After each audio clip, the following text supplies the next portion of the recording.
आप लोग देख ही रहे होंगे, आए हैं कि कट ऑफ क्या होगा बीपीएससी टीआरई 3.0 का। मुझे कहते हुए बेहद वो लग रहा, महसूस हो रहा है कि किसी को कुछ नहीं पता है कि कट ऑफ क्या होगा। बस हवा में है, क्योंकि इतने सारे पेपर, इतने सारे वर्गों में एग्जाम हुआ कि कोई कैसे अनुमान लगा सकता है। एक वर्ग रहे तब आदमी लगा भी सकता है, लेकिन इतने सारे वर्गों में कोई कट ऑफ का कैसे अनुमान लगा सकता है। तो मैं इन्हीं सब मुद्दों पे आज बात करूंगा इस पूरे वीडियो में कि आप लोगों को क्या करना चाहिए, क्या किसी को देखना चाहिए या नहीं देखना चाहिए। मन ही मन खुश होकर कि मेरा तो हो जाएगा, चलो हम अब मज़े करते हैं, ये सब एकदम नहीं। तो हम लोग कुछ दो मुद्दे हैं जो मैंने लिखा है कि रिजल्ट डेट कब होगा। अभी इस एग्ज़ाम का अभी सबसे बड़ी बात है कि रिजल्ट का डेट भी अनाउंस नहीं है। क्यों? क्योंकि बीपीएससी चेयरमैन सर के द्वारा खुद कहा गया है कि ये इसमें जो नई कास्ट रिजर्वेशन पॉलिसी आई थी उसके अनुसार सीटें थी, वो अब कोर्ट केस में चला गया है, सुप्रीम कोर्ट में हियरिंग है। अब उस हियरिंग में क्या आता है या गवर्नमेंट क्या बोलते हैं बीपीएससी को, उस अनुसार तो अभी तक गवर्नमेंट की तरफ से कोई गाइडलाइंस नहीं आई है। तो अभी तक कोई गाइडलाइन नहीं आई है, तो मतलब रिजल्ट का डेट अभी तक कुछ भी नहीं है। सो कोई टीचर अगर कह रहा है कि 15 अगस्त को आ सकता, तो हो सकता आ जाए, लेकिन ये एक संभावना है, इसमें कतई सच्चाई नहीं है, कतई सच्चाई नहीं कि 15 अगस्त को आ ही जाएगा। अब कोई कुछ भी बोले, हो तुक्का मारने में क्या है कि हम बोल दे 10 अगस्त, हो सकता है 10 अगस्त को आ जाए, कोई बोल दे 15 अगस्त, कुछ ना कुछ तो डेट को आएगा ही। लेकिन इतना मानिए कि किसी को कुछ भी नहीं मालूम, आप लोगों को भी पता चल जाएगा फ्रॉम पेपर, या जब पेपर में आएगा कि गवर्नमेंट ने गाइडलाइन दे दिया, बिहार सरकार ने बीपीएससी को कि इसके अनुसार रिजल्ट निकाल दिया जाए, तो बीपीएससी निकाल देगा, बीपीएससी रिजल्ट निकाल देगा। परंतु ये आपको पता चलेगा, लेकिन अभी किसी को कुछ भी पता नहीं कि कब आएगा रिजल्ट। तो मैं तो अभी भी कहूँगा कि अगर आप किसी और एग्जाम के लिए लगे हैं तो लग जाइए, और नहीं तो बीपीएससी टीआरई 4 भी कभी ना कभी तो आएगा ही, तो उसके लिए प्रिपेयर कीजिए। देखिए, हमेशा एक कहावत है जो कहा गया है, प्रिपेयर फॉर द बेस्ट, एकदम प्रिपेयर कीजिए बेस्ट के लिए, कि आप एकदम बेस्ट हैं।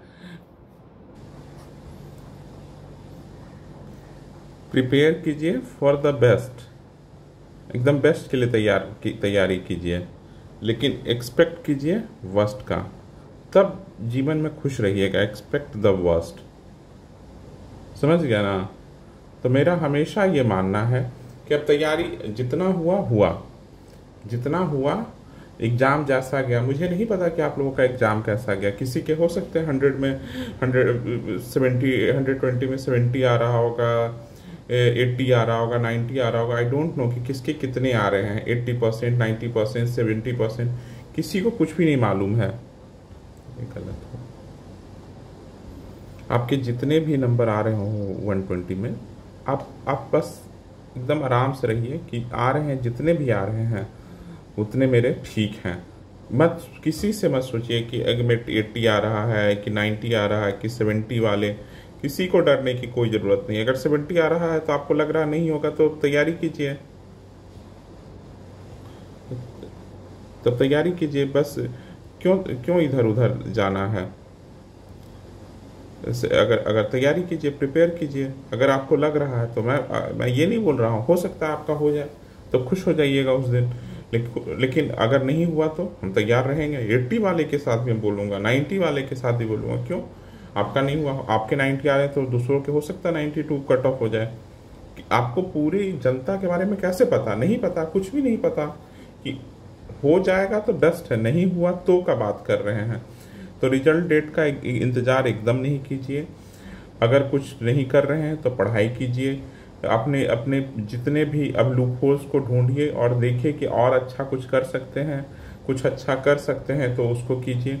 हमेशा गोइंग फॉरवर्ड रहिए, स्टैग्नेंट नहीं होना है कि एक जगह आके रुक गए हैं, अब तो एग्जाम चला गया है, अच्छा हो जाएगा। अगर मान लीजिए नहीं हुआ, एक केस लेते हैं कि 90 वालों का नहीं हुआ, तो क्या करेंगे कि अगला पेपर नहीं देंगे? देना तो है ही लाइफ में जब तक सक्सेसफुल नहीं होंगे तब तक तो पेपर देना है।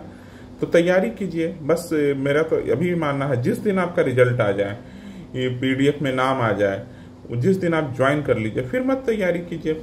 उसके बाद आप दूसरी चीज़, आप गोइंग फॉरवर्ड जॉब में लग जाइए। लेकिन जब तक आपका सिलेक्शन नहीं होता तब तक तो तैयार होते रहिए, अपने आप को और मजबूत कीजिए। किसी दिन, कभी भी किसी दिन बेस्ट नहीं होता। अगर मैं तो हमेशा एक एग्जाम्पल से जानता हूँ कि अगर सचिन तेंदुलकर, विराट कोहली, रोहित शर्मा अगर एकदम परफेक्ट होते तो किसी दिन 0 पर आउट होते क्या? नहीं होते आउट।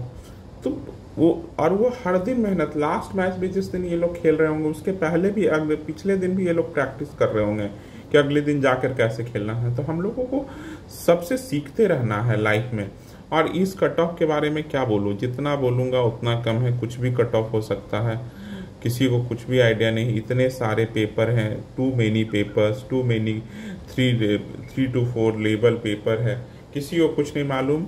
इसलिए कोई कट ऑफ नहीं। जिसके भी 70-80% नंबर आ रहे हैं, 70 to 80%, इससे ज़्यादा कट ऑफ 70-80% नंबर आ रहे हैं, इतना कट ऑफ जाता है।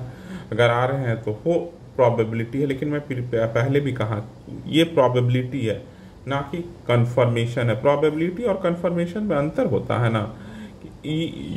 प्रोबेबिलिटी है, हो भी सकता, नहीं भी हो सकता। कंफर्म उस दिन होगा जिस दिन आपका रिजल्ट हो जाएगा। तो हम कंफर्मेशन की तैयारी करेंगे, कंफर्मेशन के हम कंफर्म हो गए। जिस दिन रिजल्ट आ जाएगा फिर मत पढ़िएगा। लेकिन जब तक रिजल्ट नहीं आता तब तक क्या करना है? पढ़ना है। और BPSC TRE 4 के लिए आप लोग तैयारी कीजिए, लगे रहिए। बाकी चीज़ों में एकदम अपना समय वेस्ट नहीं कीजिए। अगर आप लोगों को लगता है कोई सब्जेक्ट कमज़ोर है या कहीं लूप होल है किसी भी सब्जेक्ट में, तो बताइए मुझे कमेंट करके। और हमेशा मैं बोलता हूँ, आज भी बोलूँगा कि अपने शरीर का ध्यान रखिए, दौड़िए, घूमिए, अपने एक्सरसाइज कीजिए। और बाकी अब इन कट ऑफ से, इन सब से दूर होकर, अब पेपर को भी 1 सप्ताह से ज़्यादा हो गया है गए हुए, तो अब पढ़ाई पर लग जाइए, पुनः पढ़ाई कीजिए जब तक अंटिल द लास्ट बोल्ड। तब तक हम जब तक सारा बोल्ड नहीं हो जाता तब तक हम नहीं मानेंगे कि हम जीत चुके हैं। तो उसी तरह आप मेहनत कीजिए और लास्ट तक, जब तक रिजल्ट नहीं आ जाए, समझिए कि मेरा रिजल्ट नहीं हुआ है, उस अंदाज से पढ़ाई कीजिए। बाकी कुछ नहीं। Thank you. और मेरे चैनल को थोड़ा सब्सक्राइब कर दीजिए और लाइक का बटन दबा दीजिए। और कोई भी दिक्कत हो, कोई सब्जेक्ट में, कोई पोर्शन में कहीं लूप होल हो तो बताइए, मैं उस पर देखता हूँ क्या कर सकता हूँ। Thank you.